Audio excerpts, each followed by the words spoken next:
సాక్ష్యం ఏంటంటే, నేను ఇక్కడికి వచ్చాను కానీ మనసు అంతా చాలా కలవడంతో నేను ఉంది. ఎందుకంటే గత సంవత్సరం మా అమ్మగారిని పోగొట్టుకున్నాను. అయితే ఇంకా మా చెల్లి పెళ్ళికి ఉంది. ఇంక ఈ సంవత్సరం అయిపోతుంది. సెప్టెంబర్ 2వ తారీఖుకి సంవత్సరం అయిపోద్ది. మరి అసలు ఏ సంబంధం వచ్చినా అసలు కుదరట్లేదు. నేను అయితే చాలా ప్రార్థన చేస్తున్నాను. కానీ ఏంటి దేవా ఇలా జరుగుతుంది, అయిపోతుంది ఎలా, ఇంటి దగ్గర అసలు ఇంకెవరు లేరు, మా నాన్నగారు కూడా ఆరోగ్యం అంతా సరిగా లేదు అని నేను చాలా భారంతో ప్రార్థించుకుంటూ ఉన్నాను. కానీ ఇంకా చిన్న బిడ్డలు చేస్తే నేను ప్రార్థన ఆలకిస్తాను, మరి మా బిడ్డలు కూడా చేస్తూ ఉన్నాను కదా రోజు. మరి ఎలా అని నేను అనుకుంటూ ఉంటే 2 వారాల క్రితం ఇక్కడ ఒక బ్రదర్ సాక్ష్యం చెప్పాడు. అది తను ఏదైతే వదిలేసుకున్నాడో దేవుడి కోసం అప్పుడు దేవుడు తన జీవితంలో వెంటనే కార్యాలు చేయడం మొదలు పెట్టాడని. ఇంకా నేను ఆ సాక్ష్యం పట్టుకొని మళ్ళీ ప్రార్థన చేసుకున్నాను, దేవా నేనేం వదిలేయాలి ఇలా అని.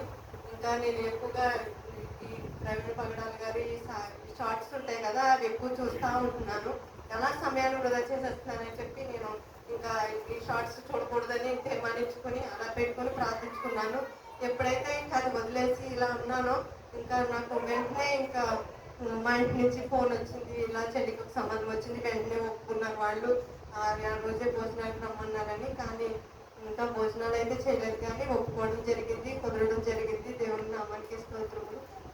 అయితే తన పెళ్లి కొరకు మరి మేము ఎంతగానో ప్రార్థించారు అందరూ, సంఘము అందరు బట్టి స్తోత్రం. ఇంకో బిడ్డలను కూడా మేము ఇక్కడ స్కూల్లో వేసేయాలని బిడ్డలు ఎగ్జామ్ రాయించాం, పాస్ అయ్యారు. ఇంకా వేసేద్దాం అనుకునేటప్పటికి మళ్ళీ బ్యాక్ వెళ్ళిపోవాల్సి వస్తుంది.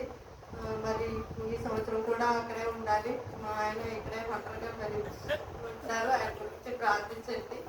అలాగే మరి ఇంకొకటి ఏంటంటే, ఈరోజు మా చెల్లి మార్నింగ్ మాట్లాడింది. మరి అయితే తను చాలా గుళ్ళు గోపురాలు అంటూ తిరిగింది. కాశీ, ఇంకా అరుణాచల్ ప్రదేశ్, ఇట్లా ఇవన్నీ ఎక్కడికెక్కడికో తిరిగింది, అన్ని గుళ్ళు. అసలు నేను ఎంత చెప్పేదాన్నో, నువ్వు అన్ని తిరుగుతున్నావు కానీ నేను ఎంత ప్రార్థన చేస్తున్నా కానీ దేవుడు ఏంటి అనుకుంటున్నాడంటే, తన బిడ్డలు తన దగ్గరకు వచ్చి మొదలుపెట్టినప్పుడు ఆలకించి సమాధానం ఇస్తాడు. కనుక నువ్వు ఒక్కసారి సంఘానికి వెళ్ళాలి అనేసి నేను చెప్పేదాన్ని. నేను ఉన్నప్పుడైతే వెళ్ళలేదు. నేను ఇక్కడికి వచ్చిన తర్వాత ఒకసారి బాగా పోరు పెడుతుంటే మా అక్క వాళ్ళ అబ్బాయి కొంచెం సేపు తీసుకెళ్ళి వెంటనే తీసుకొచ్చానంట. తను ఎక్కువసేపు ఉండలేదండి. తనకి తానుగానే ఒక రోజు సంఘానికి వెళ్ళాలనుకుంది, వెళ్ళింది. అప్పుడు అంది, ఈరోజు పొద్దున్న చెప్తుంది నాకు, నేను అన్నీ తిరిగినా కానీ నువ్వు చెప్పావు సంఘానికి వెళ్తేనే జరుగుతుందని. దేవుడు నిజంగానే గొప్ప కార్యం చేశాడు, దేవుడు కృప చూపించాడు. ప్రార్థించిన అందరూ వాళ్ళకి మాత్రం థ్యాంక్స్ చెప్పమని చెప్పింది. మీ అందరూ మమ్మల్ని అనుదిన ప్రార్థనలో పెట్టుకోండి. ఈ సాక్ష్యాన్ని దేవుడు దీవించుకున్నాను.